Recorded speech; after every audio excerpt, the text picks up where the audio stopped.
Welcome back. Thanks so much for staying with us on India Today. NCP Chief Sharad Pawar has confirmed to India Today that Prime Minister Modi did propose a BJP-NCP tie-up in Maharashtra. In an exclusive interview to India Today, Sharad Pawar has confirmed the reports that Prime Minister Modi offered a cabinet berth to his daughter. But the NCP chief says he turned down the offer, saying it was not possible to work with him.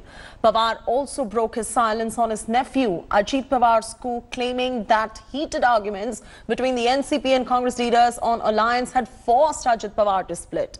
The NCP chief said that Ajit was upset and said that the alliance could not work if Congress continued to be rude to him.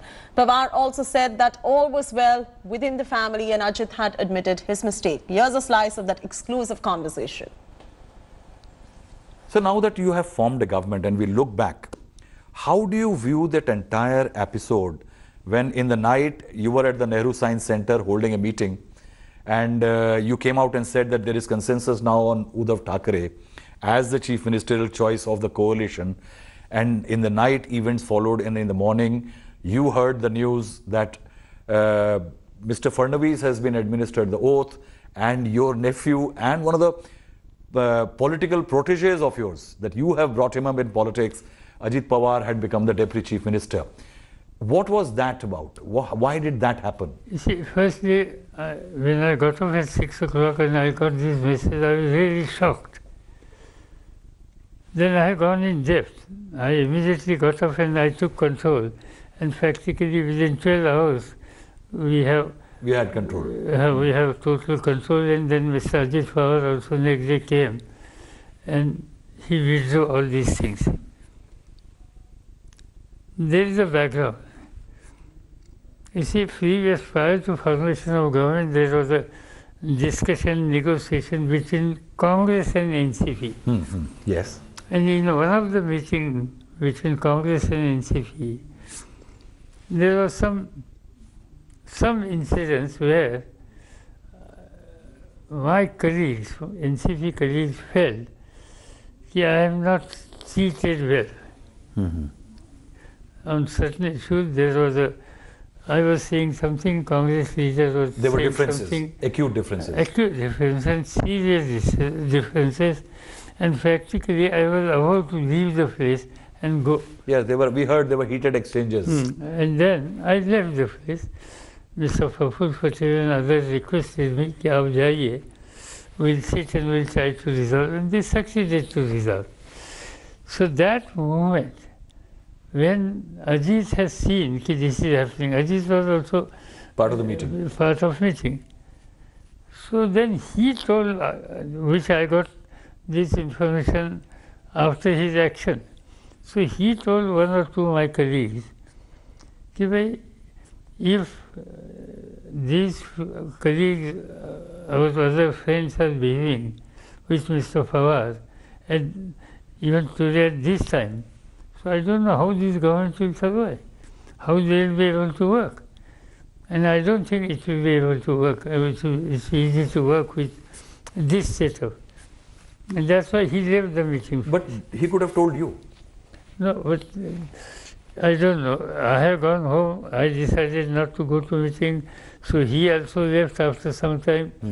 And straightway, he has taken this stand. And he took those letters and signatures and gave them as... No, letters, it was part of party office record. He was leader of the legislative party.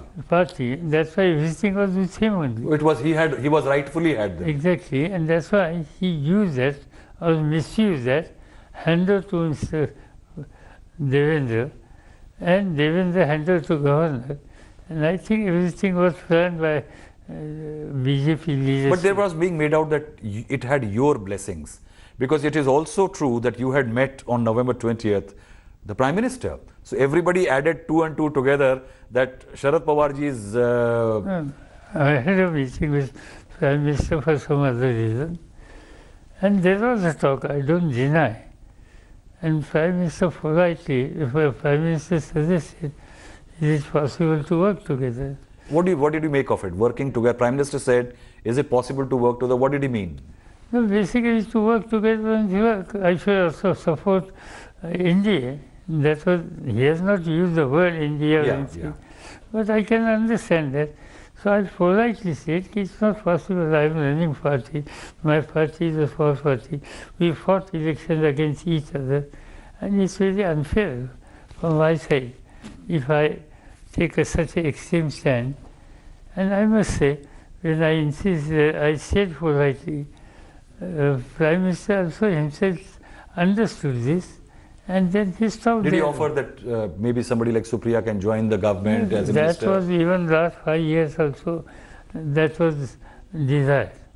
But what is your opposition to the BJP? Because a lot of people in Maharashtra say that NCP is ideologically neutral. Not really. We are brought up in Congress. I'm not boasting, but I became a member of the Congress party in 1958. I don't know who is a member today. Today, none of in them. present setup who has done. Since 1958, I was the State Youth Congress. I was General Secretary of the State Congress Party. I was a minister in the Congress Party. I was a Chief Minister in Congress Party. Years together I have worked in Congress. Even today, unfortunately, we fought, we set up different party, but ideologically, there's no difference, there's no distance. Earlier, Pawar's daughter Supriya Sule also confirmed to India Today that she was offered a cabinet berth by Prime Minister Narendra Modi. Ma'am, your father did mention about the fact that, there was probably an offer from the Prime Minister to make you a central minister if the NCP were to extend support to the BJP. How do you see that?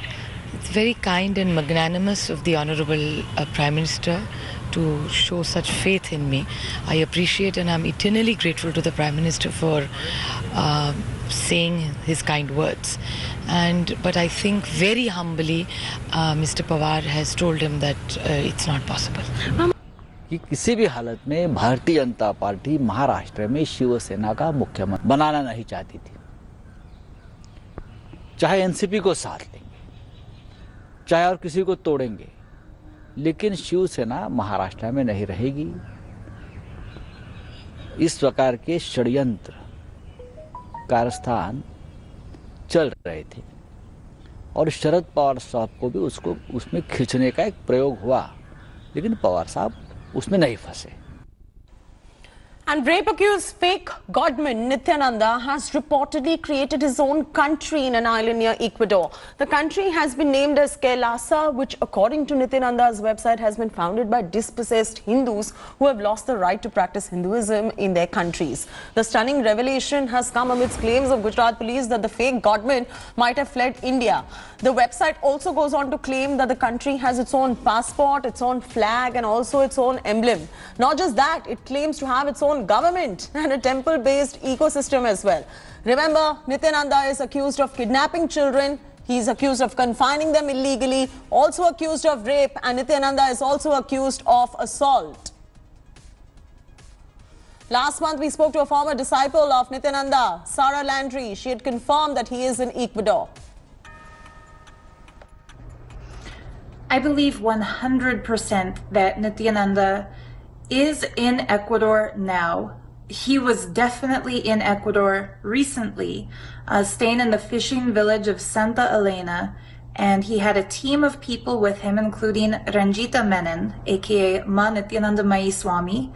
It's believed she has returned to India, most likely to do some kind of damage control for Niti's destroyed reputation. But Nityananda was 100% in Ecuador. Regarding Trinidad and Tobago, he has a wealthy devotee in Trinidad and Tobago. She has donated a property to become an ashram. I don't believe the fraud Nityananda himself has gone to Trinidad and Tobago. Police in TNT are notified about him, so if he tries to enter their country, it's likely that he will be arrested on the spot. But he does have female disciples who have gone to Trinidad and Tobago, and they were planning to present his December $16,000 program called Paramashivoham. Originally, that program was set to be held in Trinidad and Tobago, but since then the venue has been cancelled. And the program is now believed it's supposed to happen in his Bidadi campus. The former follower right here going on to expose Nityananda. We also ended up asking about the other abuse cases of Nityananda. What she said in response to this question was absolutely shocking. Listen in. So you've asked if there were other cases of abuse and what I can tell you about Nityananda's personality. Sadly, there are many, many, many cases of abuse, but the majority of Nityananda's abuse victims are afraid to speak out publicly, and that's why I'm speaking for all of them. There was an underage girl who reached out to me to share that when she was only 17 years old, Nityananda had sent her disturbing, pornographic, sexually explicit messages on Facebook Messenger. And she further revealed that many of the young girls in his Gurukul, ranging in age as young as 15 years old, had been asked to send nude photos of themselves. His abuse victims are men, women, and children. He does not exclusively prey on young, attractive girls. He has also abused boys. He has also abused adults. He is somebody who uses sexual predatory behavior to make his devotees even more subservient to him. This sexual racketeering that he does, requesting nude photos from his disciples, requesting people to believe that they are in a consensual relationship with him, while in fact it's a pure, very clear case of a statutory rape. He abuses the power he has by convincing people he is an incarnation of God.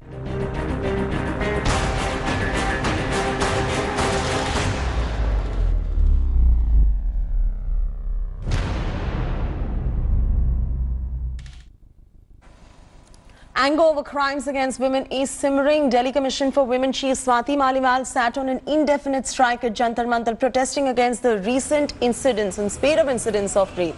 This even as the Telangana Chief Minister K. Chandrasekhar Rao rushed back to Hyderabad, skipping the wedding he was slated to attend in Delhi after nationwide outrage. He's yet to meet the victim's family. He's still not met with the victim's family. Meanwhile, the protest against rape and killing of 26-year-old veterinarian seems to have intensified. Hundreds of protesters joined Swati Maliwal in demanding justice for the victim. The DCW chief has demanded that Nirbhaya's rapist should be hanged soon, and she sought a time-bound redressal of mercy petitions and increase in police resources. Swati Maliwal has also demanded additional fast-track courts and adequate utilization of Nirbhaya Fund. India Today spoke exclusively to the victim's family as they continue to fight for justice. The family has demanded death penalty for the culprits.